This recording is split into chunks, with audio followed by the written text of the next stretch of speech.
There's a part of the United States where people will genuinely tell you, do not go into the woods at night. Not because of bears, not because of getting lost, but because something in those mountains feels wrong. And Appalachian Mountains stretch across multiple American states and are among the oldest mountain ranges on Earth. Older than humanity, older than civilization itself. And for generations, people living near Appalachia have passed down the same kinds of warnings. If you hear something calling your name from the woods, do not answer. If you hear footsteps matching your own, don't stop walking. And if something outside sounds almost human, pay attention to the word almost. Appalachia has become deeply tied to the modern internet horror culture over the last few years. But long before TikTok stories and Reddit threads, people living in those mountains already carried a strange fear of wilderness around them. Because Appalachia is enormous.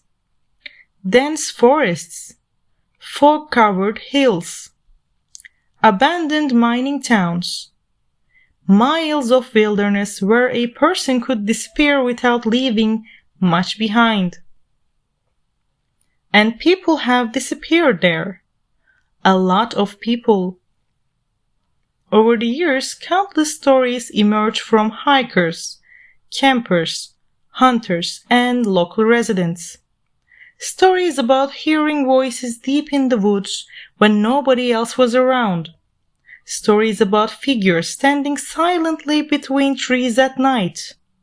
Stories about being followed for hours without ever fully seeing what was following them. Now, realistically, many of these experiences probably do have explanations. Isolation can affect human perception. Dark forests distort sound. Fear changes the way people interpret movement and noise.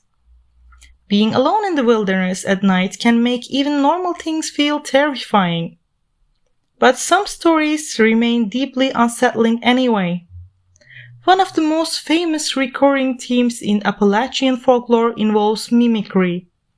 People hearing loved ones calling for help from the forest, only to later realize the person they heard was never there. Others described hearing conversations just beyond tree lines, but never finding anyone when they investigate. And there's something psychologically horrifying about that idea, because humans instinctively trust familiar voices.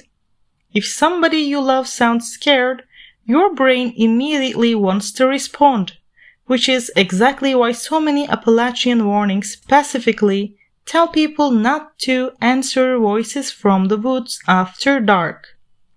And maybe the strangest part of the Appalachian folklore isn't the creatures, it is the rules. The quiet habits people pass down without fully explaining why. Locals telling children not to whistle at night. People refusing to look outside after hearing something strange. Windows and curtains being shut the moment woods become dark. Entire families acting as if nighttime itself changes something outside. And honestly, that detail unsettles me more than the stories themselves. Because fear becomes much more disturbing when it changes people's behavior. When entire communities quietly agree, don't interact with whatever is out there. You start realizing these stories aren't always told like entertainment. Sometimes they sound more like warnings. One of the most repeated phrases associated with Appalachia online is surprisingly simple. If you heard something outside, no you didn't. And whatever you do, do not go looking for it. Another major reason Appalachia became associated with fear is the sheer number of disappearances connected to wilderness areas nearby, especially around national parks and deep forest regions. Cases involving hikers vanishing unexpectedly, people becoming disoriented, bodies being discovered in strange locations or never being found at all. And while most of these cases probably involve natural causes, accidents, weather exposure, or getting lost, the isolation of the mountains allows imagination to grow very quickly, because forests do something strange to the human mind. The deeper you go, the quieter the world becomes. No traffic, no city lights, no constant human noise, just trees.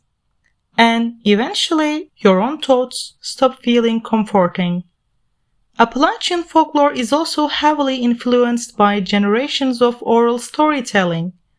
Local legends pass through families for decades. Stories about creatures, spirits, and things that should not be followed into the woods. One of the most famous modern examples is the not deer, a creature described as looking almost like a normal deer, but not completely right. Movements too human, eyes too aware, body proportions sadly wrong. And honestly, the reason stories like this spread so successfully online is because they trigger something very primal.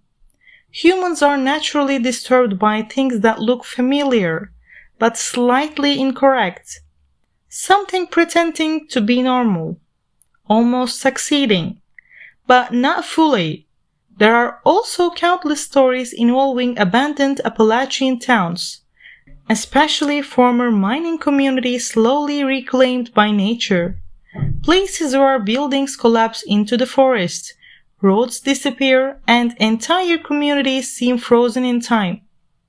And I think that's part of what makes Appalachia feel so unsettling to people. The mountains don't just feel old. They feel indifferent.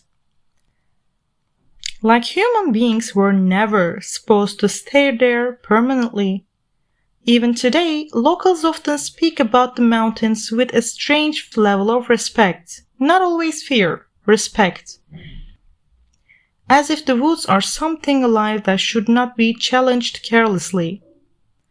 I think that's why Appalachia became such a massive part of the internet horror culture. Because underneath all the stories about creatures and disappearances, there's one very real fear hiding underneath everything else. The fear of being completely alone in a place so vast that nobody would hear you if something went wrong. No signal, no lights, just endless forest. And somewhere deep in those mountains, something is calling your name from the dark.